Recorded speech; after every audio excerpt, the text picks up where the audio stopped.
이번에는 반감기가 딱 맞물려서 유동성 확장이 시작된다. 그래서 슈퍼사이클이 형성될 수 있다는 것이죠. 그리고 비트코인은 아까도 말씀드렸듯이 아직은 위험 자산이기 때문에 사실 연착륙이 제일 좋아요. 네, 경착륙보다는.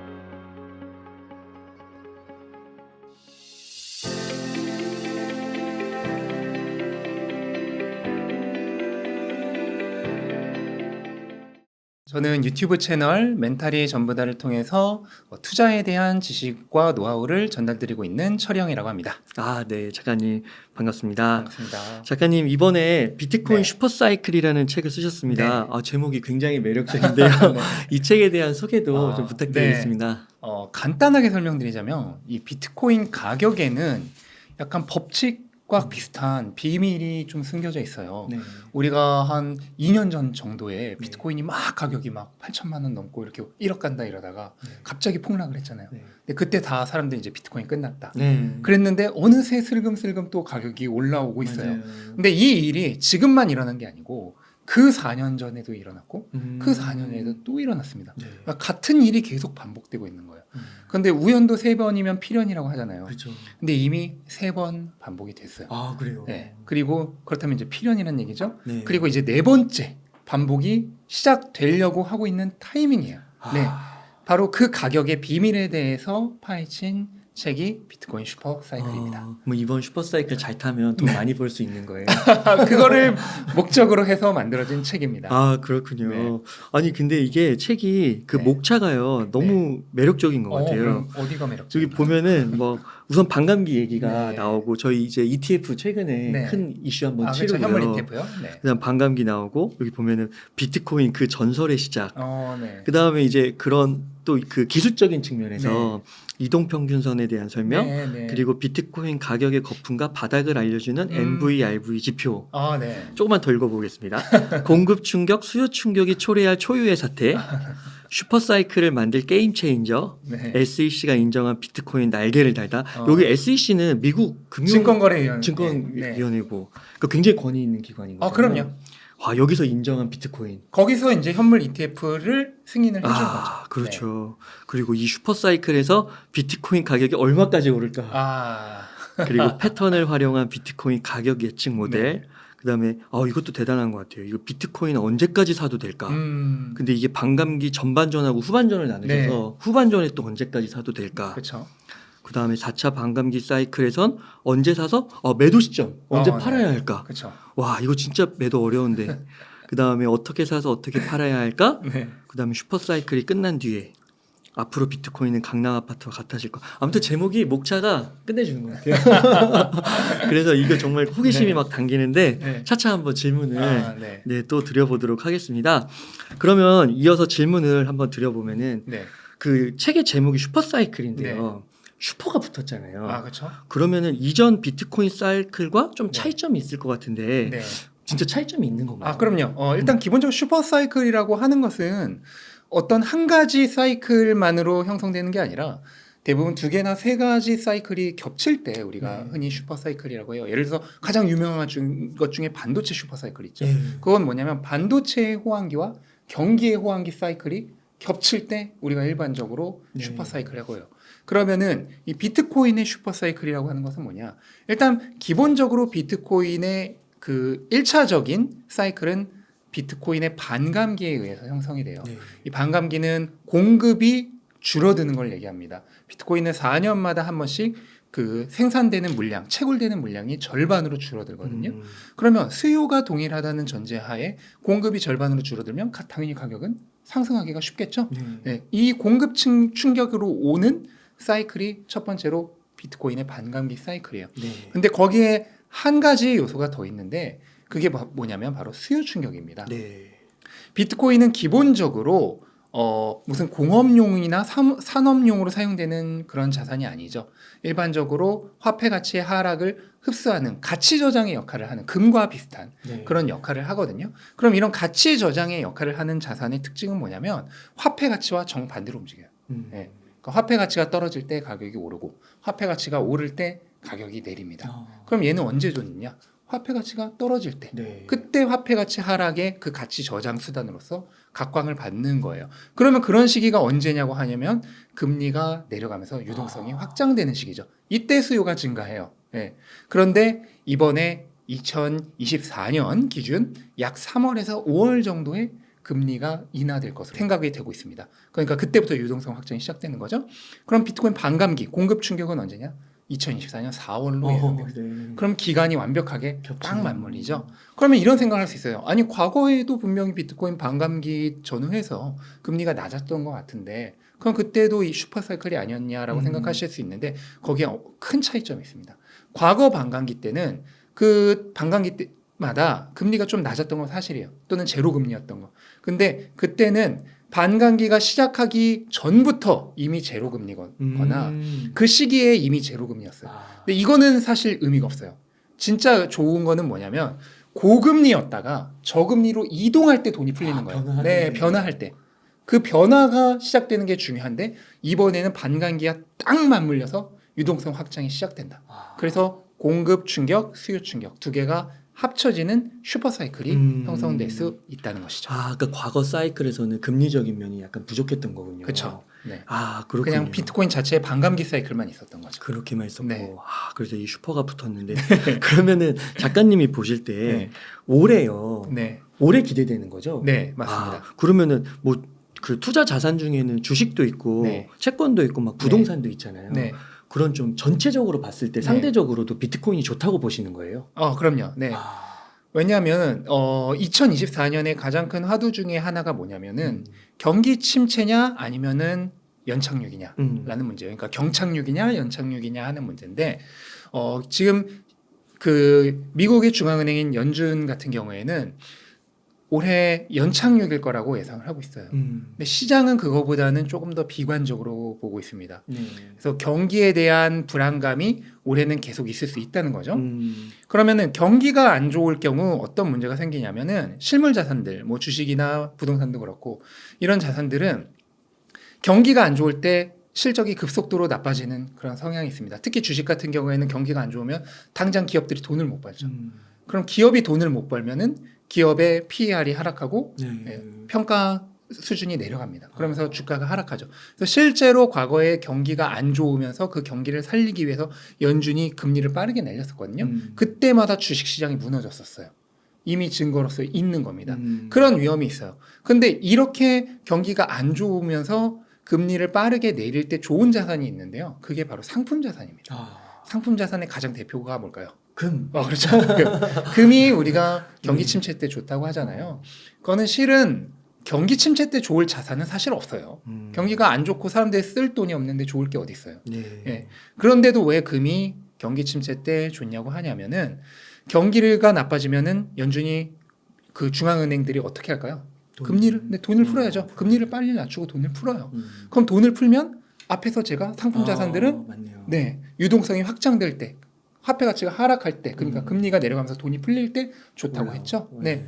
그래서 화폐 가치 하락에 흡수를 하는 역할을 대표적으로 했던 것이 금이기 때문에 경기가 나쁘면서 금리를 빠르게 내리면 금이 좋았던 겁니다. 거기다 금은 이자 소득이나 배당 소득이 없죠. 네. 그러면은 금리가 내려가면은 상대적으로 이자 소득이나 배당 소득이 있는 채권 같은 애보다 더 매력적이죠. 금이. 매력이 없어지겠구나. 네, 그쪽들이. 채권 같은 애는 매력이 떨어져요. 반면 금은 매력이 증가하죠. 네. 그런 상대적인 이득도 얻으면서 좋았던 거예요. 그러면은 암호화폐, 비트코인은 어떤 역할을 하느냐? 암호화폐는 디지털 상품입니다. 그래서 금과 기본적으로 같은 포지션에 있어요. 그래서 경기가 안 좋으면서 금리가 빠르게 내려갈 때 그때 유동성을 많이 풀면은 경기가 안 좋은 것으로 인한 악재보다는 유동성이 빨리 풀리는 것으로 인한 호재가 더 강해요. 다만 금과는 좀 다른 게 네. 비트코인은 아직까지는 위험 자산에 가까워요. 아직까지는 규모가 시가총액이 많이 낮은 자산이에요. 그러다 보니까 경기가 너무 안 좋아지면은 좀 단기적으로는 비트코인도 타격이 있을 수 있어요. 하지만 적당히 안 좋은, 즉 연준이 바라보고 있는 연착륙 정도다 하면은 상대적으로 다른 자산들보다 더 유리한 포지션에 있을 수 있는 거죠. 그 시가총액이 낮더라도 네. 은보다 높지 않나요? 아니요. 지금 은보다도 한 4, 50% 정도 낮습니다. 아. 은이 1조 2천억에서 3천억 달러 정도고요. 그 비트코인 지금 8천억 달러 정도예요. 근데 여기서도 사실 함정이 있긴 있어요. 은은 거의 절반 이상이 산업용으로 사용됩니다. 그러니까 그 화폐 가치 하락의 흡수를 위한, 그러니까 구매력의 에너지 저장용을 위한 그런 자산으로서의 가치는 비트코인보다 낮습니다. 비트코인은 거의 100%가 그 구매력 저장용이죠. 근데 은은 아니에요. 1조 2천억 비트코인보다 시가총액이 1.5배 정도 되는데 그 중에 절반에서 이상이 산업용이기 때문에 실제 자산으로서의 시가총액은 비트코인이 더 높다고 봐요. 아, 그렇군요. 네. 그 혹시 금리적인 부분에 네. 있어서 그 아까 이제 연착륙이 만약에 네. 예상이 된다면 시장은 좀 경착륙을 본다고 했지만 네. 그러면 금리 인하가 좀 늦어질 수도 있잖아요. 네, 맞습니다. 그러면은 또 네. 이런 사이클이 네. 변화가 조금 있을 수도 있지 않을까요? 있을 수 있는데요. 네. 기본적으로는 큰 차이는 없을 거라 보고 있어요. 지금 시장이 원래는 3월 정도까지 보고 있다가 지금 약간 비관적으로 한 5월 정도로 미뤄졌는데 뭐 5월이든 6월이든 뭐 4월 반감기나 5월이나 6월이나 뭐 큰 차이 안 나잖아요. 네. 그리고 비트코인 아까도 말씀드렸듯이 아직은 위험 자산이기 때문에 사실 연착륙이 제일 좋아요. 네, 경착륙보다는. 네, 그런 점을 모든 걸 종합적으로 생각해 봤을 때 경기 침체가 화두이고 그래서 금리가 빠르게 내려가도 사실 좋은 면이 있고 그 다음에 연착륙이 돼서 경기가 튼튼해도 좋은 면이 있고 여러 가지로 종합적으로 봤을 때 가장 유리한 포지션에 있다라고 판단을 하고 있는 거죠. 아, 네. 그 책에서 네. 그 더 강력한 슈퍼 사이클을 만들 네. 기폭제들을 설명해 주셨습니다. 네. 이건 뭐예요? 가장 쉬운 게 지금 얼마 전에 이슈가 됐던 현물 ETF 이슈죠. 네, 네. 현물 ETF가 승인이 되면서 이제 전통 금융, 우리가 주류 금융이라고 하죠. 거기서부터 비트코인으로 자금이 유입될 수 있게 된 거예요. 지금 그 자산 운용 시장, 그러니까 펀드 매니저나 이런 자산 고문들이, 자산 관리사들이 운용하고 있는 자금이 대략 미국에서만 30조 달러가 넘어요. 36조 달러 정도 되는 걸로 추정이 되고 있거든요. 그다음에 연금 시장이 401k가 한 6조에서 7조 달러 정도 되고 그 외에 뭐 IRA라든 뭐 이런 데를 다 하면은 그 전체적으로 봤을 때 그러니까 어디서 조사를 하느냐에 따라서 조금 달라지긴 하는데 10조에서 20조 달러 사이 정도의 연금 시장이 있습니다. 네. 얘네들이 지금까지 비트코인으로 들어오고자 하는 수요는 충분히 있지만 들어올 수 없었던 자금이거든요. 왜냐면은 비트코인을 살려면은 그 거래소에서 사서 또 자기가 보관을 해야 되죠. 이런 걸 사람들이 하기가 어렵죠. 거기나 기관이나 기업들은 당연히 이걸 못하죠. 예. 그러다 보니까 들어올 수 있는 수요는 존재하지만 들어올 수 없었던 자금이 쉽게 보더라도 한 50조 달러 이상이 있는 거고 거기서 조금 더 나아가면 미국으로 한정짓지 않고 더 나아가면은 글로벌로 보면은 고유동성 자산이 한 170조에서 200조 달러 정도 있다라고 지금 여겨지고 있습니다. 근데 뭐 그런 거 다 빼고 그냥 앞에서 설명한 미국에서 지금 당장 비트코인으로 들어올 수 있는 수요를 가진 자산이 한 50조 달러라고 봤을 때 그 중에 1%만 들어오더라도 5천억 달러죠. 그럼 지금 비트코인 시가총액이 8천억 달러밖에 안 되는데 그래요? 그 정도의 자금이 들어올 수 있다면 엄청난 거죠. 근데 뭐 그게 당연한 얘기지만 한 번에 다 들어오진 않겠죠. 점진적으로 들어오는 건데 만약 지금 전문가들은 2024년 올해 기준으로는 대략 한 300조 달러 정도 들어올 수 있다라고 예상을 하거든요. 근데 얼마 전 뱅크 오브 아메리카에서 조사한 바에 따르면 비트코인 생태계 쪽으로 비트코인 네트워크로 10억 달러의 자산이 유입될 때마다 비트코인 가격이 대략 10% 정도 오를 수 있다고 해요. 그러면 300억 달러가 들어오면은 300%가 오를 수가 30배? 아니죠. 300%면 300%. 네. 3배. 3배에서 4배 정도 3배, 4배. 된다고 보는 거죠. 왜냐하면 100%가 2배니까. 네.